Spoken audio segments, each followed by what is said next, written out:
ভীষণ যোগ দেখাচ্ছে।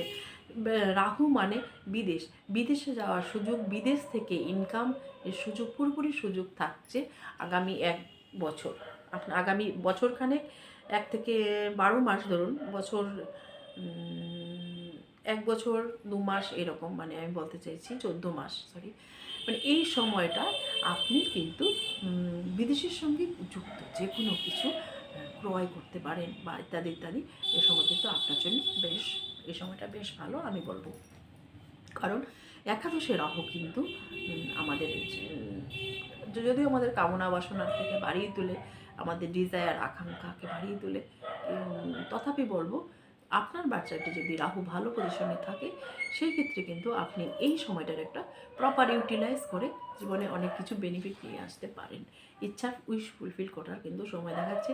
গাড়ি কেনা, বাড়ি ঘর করা, কোনো ফ্ল্যাট কেনা ইত্যাদি ইত্যাদি, মানে খুব ভালো একটা সময় কিন্তু থাকছে। কবে?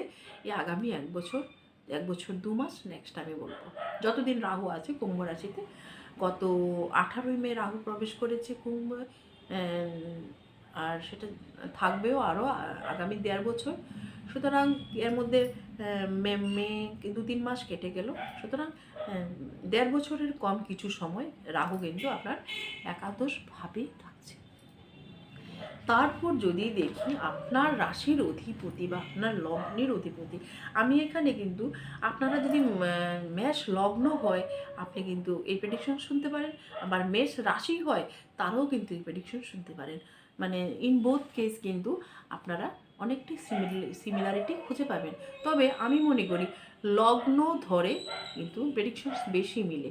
কিন্তু যেখানে, যদিও আমি এখানে সাড়ে সাতি মানে প্রসঙ্গটা টেনে আনছি, 7.5 কিন্তু চন্দ্রের সঙ্গে কানেকশন হলেই হয়, শনি চন্দ্রের কানেকশন হলে 7.5 হয়। সুতরাং মানে শনি আপনার দ্বাদশভাবে এসছে আপনার, সেখানে কিন্তু আমি বলবো, আমি চন্দ্র ধরেই প্রেডিকশনটাও আপনি শুনলে অনেকটাই কিন্তু ঠিকঠাক শুনবেন, সেটা কিন্তু বলা যায়। সে যাই হোক, আপনার রাশির অধিপতি অর্থাৎ মঙ্গল 14 সেপ্টেম্বর কোথায় প্রবেশ করছে? লিব্রাতে, আপনার 7ম ভাবে। অর্থাৎ রাশির অধিপতি কোথায় চলে যাচ্ছে? কাম ত্রিকোণের একটা মোস্ট পাওয়ারফুল হাউস, 7ম ঘর, কাম ত্রিকোণ। সেই 7মে যে কোনো প্ল্যানেট কিন্তু পাওয়ারফুল হয়ে যায়, তার